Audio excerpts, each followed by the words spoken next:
చెత్త చెదారం, నలకలు, పురుగులు, రంగుమారి నాచు వాసన.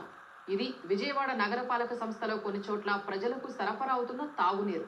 ఇలాంటి అపరిశుభ్ర నీటితో ప్రజలు అనారోగ్యం బారిన పడుతున్నారు. గత్యంతరం లేక ఆర్ఓ ప్లాంట్ల నీటిని వినియోగిస్తున్నారు. అయితే ప్రజల అవసరాన్ని ఆసరాగా తీసుకున్న ఆర్ఓ ప్లాంట్ల నిర్వాహకులు ఎలాంటి భద్రతా ప్రమాణాలు పాటించట్లేదు.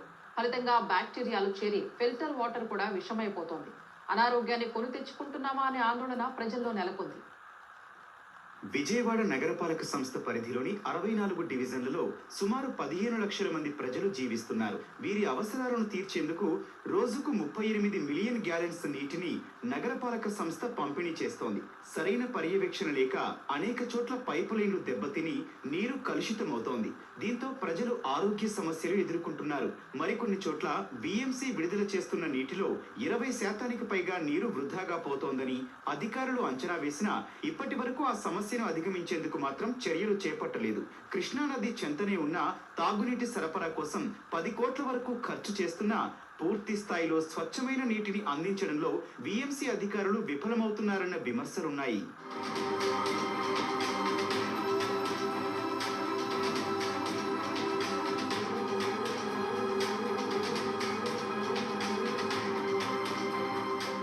నగరపాలక సంస్థ విడుదల చేస్తున్న నీరు రంగు మారి చెత్తా చెదారం రావడంతో చాలా మంది ప్రైవేటు ఆర్ఓ ప్లాంట్లను ఆశ్రయిస్తున్నారు. పెద్ద మొత్తంలో డబ్బును వెచ్చించి తాగడానికి, వంటకు కూడా ఈ నీటిని వాడుతున్నారు.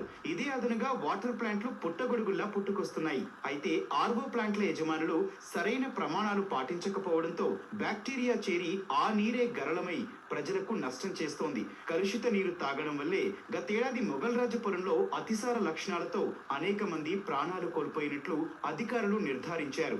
ఇటీవల రాజరాజేశ్వరిపేటలో విజృంభించిన డయేరియాకు బ్యాక్టీరియా కారణమని, దీనికి ఆర్ఓ వాటర్ ప్లాంట్లే నిలవని అధికారులు తేల్చారు. ఇలాంటి పరిస్థితుల్లో ఏ నీటిని తాగాలో తెలియట్లేదని ప్రజలంటున్నారు. మేము కొన్ని సంవత్సరాల నుంచి మున్సిపల్ వాటరే తాగేవాళ్ళం. ఈ మధ్య బాగా గ్రీన్గా వస్తున్నాయి కానీ కనీసం వాడుకుంటానికి కూడా పనికిరావట్లేదు ఆ వాటర్. అందుకని ఆర్ఓ వాటరే వేసుకుని అయ్యే తాగాల్సి వస్తుంది.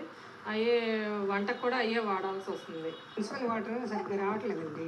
అవి ఎరగా ఉంటున్నాయి. తుప్పు నీళ్ళు కూడా తుప్పు పెట్టినట్టు తుప్పు ముక్కలు కూడా వస్తున్నాయి. వాడుకోవాలంటే ఇబ్బందిగా ఉంది. షింకులు కూడా పాడైపోతున్నాయి. మెయిన్గా మన మున్సిపల్ కార్పొరేషన్ వాళ్ళు శ్రద్ధ వహించి మన ప్రజలకు సరిపడా వాటర్ ఇవ్వగలిగినప్పుడు ఈ మినరల్ వాటర్ వాళ్ళది కూడా వెళ్ళాల్సినంత అవసరం రాదు.